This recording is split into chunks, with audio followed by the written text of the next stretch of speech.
Hi Year 9, hope everybody's okay.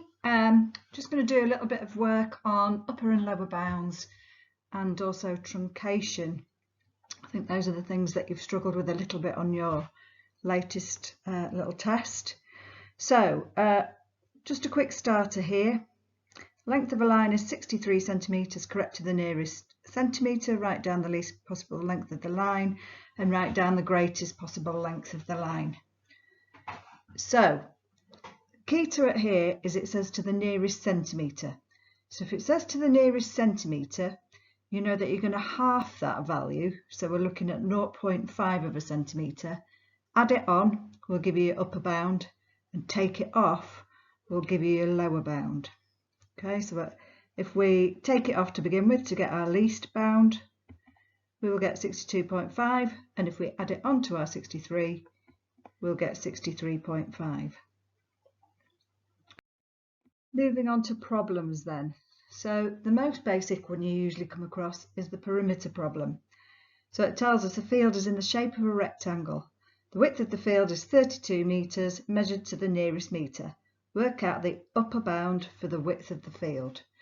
So it says to the nearest metre. So that means that you are going to add on or take off half a metre to get your upper and lower bound. So question A asks for the upper bound, so we add on that half a metre, so we get 32.5 metres. Then it asks us to find the length of the field, then it tells us the length of the field is 48 metres measured to the nearest metre. So if the length is 48 metres, to the nearest metre, we're going to add on half a metre to give us that upper bound. So the length will be 48.5 metres. And we know previously that the width was 32.5 metres. So if we add all four sides together, we should come out with a perimeter of 162 metres. So just recapping there, don't forget perimeter is just the distance around the outside of the field. So we've just added all of the upper bounds to give us that maximum perimeter. The next type of question you get is the area problem. So a field is in the shape of a rectangle. The width of the field is 32 metres measured to the nearest metre. Work out the upper bound for the width of the field. Okay, so again it's to the nearest metre, so we half that, add it on and take it off to find our bounds. We want the upper bound, so it's 32.5 metres. The length of the field is 48 metres. Upper bound therefore will be 48.5, and so we're multiplying to get our area. So we multiply both the upper bounds together, and that gives us an area of 1,576.25 metres squared. If we're thinking about division problems, we need to think which way will give us an upper bound, or the biggest number possible, and which way would give us the lowest number possible, i.e. the lower bound. So if you want to find the largest number, you need to do the upper bound divided by the lower bound. Whereas if you wanted to find the smallest number, you would do the lower bound divided by the upper bound. So here we've got a fuel problem. Katie drove for 238 miles correct to the nearest mile. She used 27.3 litres of petrol to the nearest tenth of a litre.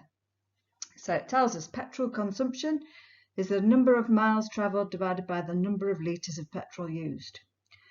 Work out the upper bound for the petrol consumption for Katie's journey. Give your answer correct to 2 decimal places. So again, we're looking for the upper bound. So if we want the upper bound, we're going to do the largest possible number divided by the smallest possible number. So we'll start by looking at the upper bound and lower bound for the fuel.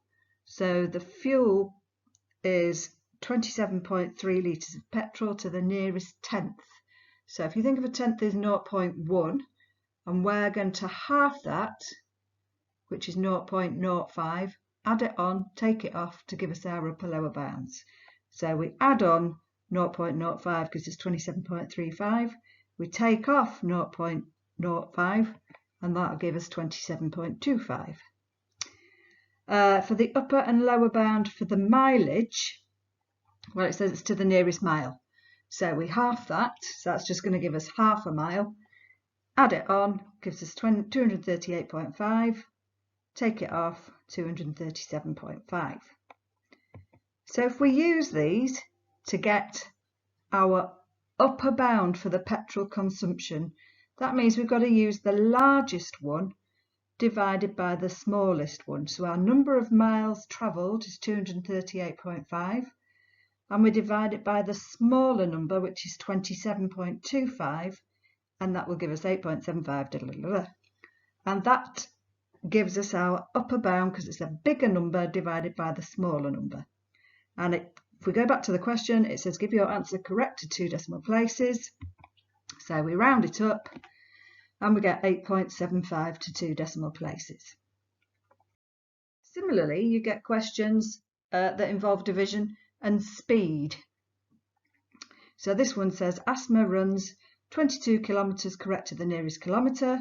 She takes 2.5 hours correct to the nearest half hour. Calculate the upper bound of Asma's speed. So we know that speed is distance divided by time, hopefully. And again, we're looking for the upper bound. So we want the upper bound, the biggest upper bound, the biggest number possible, divided by the lower bound, because that will give you your greatest value overall. So for the distance given is 22 kilometres correct to the nearest kilometre. So to nearest kilometre, that means we can add and take off half of that, which is half a kilometre. So our lower bound is 21.5, upper bound is 22.5, so we get an upper bound of 22.5. We then said we wanted the lower bound for speed. So time given is 2.5 hours. So this is 2.5 hours, and that's to the nearest half an hour. So if it's correct to the nearest half hour, which is 0.5, you follow the same rule, so you half that 0.5, which is 0.25, and you add it on to 2.5, which gives you 2.75, and you take it off your 2.5, which gives you 2.25, to get your lower and upper bounds. So the lower bound of the time is 2.25 hours. So therefore, the upper bound for the speed, we're using the upper bound of the distance, which is 22.5, the lower bound of the time, which is 2.25, which gives us 10 kilometres per hour. Okay, so here's some questions for you to have a go at. If you pause it for a bit, have a go at them, and then press play again, the solutions will come up.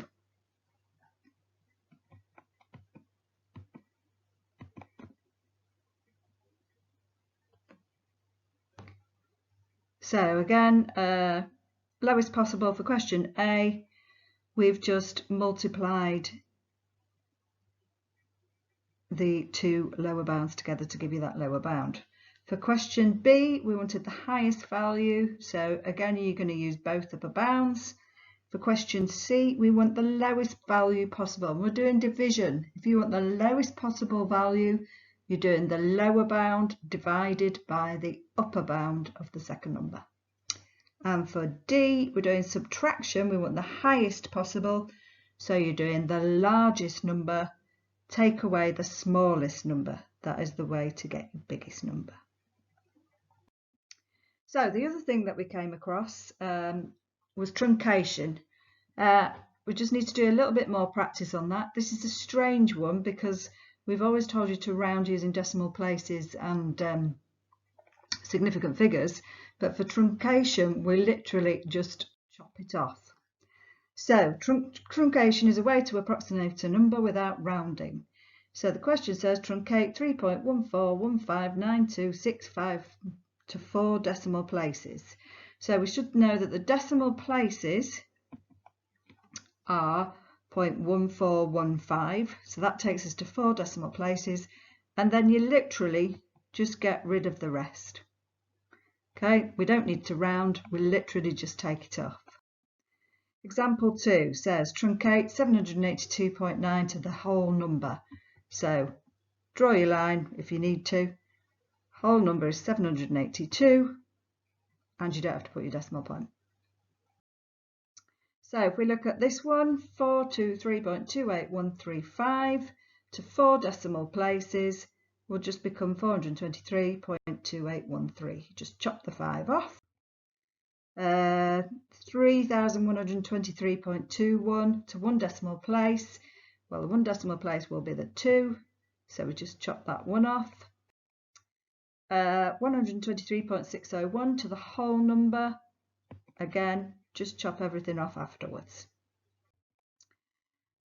This one is slightly different, so we've got 23,941.412 to the hundreds. Now, if you think of your hundreds, that would be the 2, 3 and the 9. So that means that anything else has to go, but we must keep the 2 zeros just to make sure that the rough size is pretty much the same. Okay, so it's still in the same columns. So you've still got 23,900. So that's the only one that's slightly different. If it's a decimal, you can just chop it off.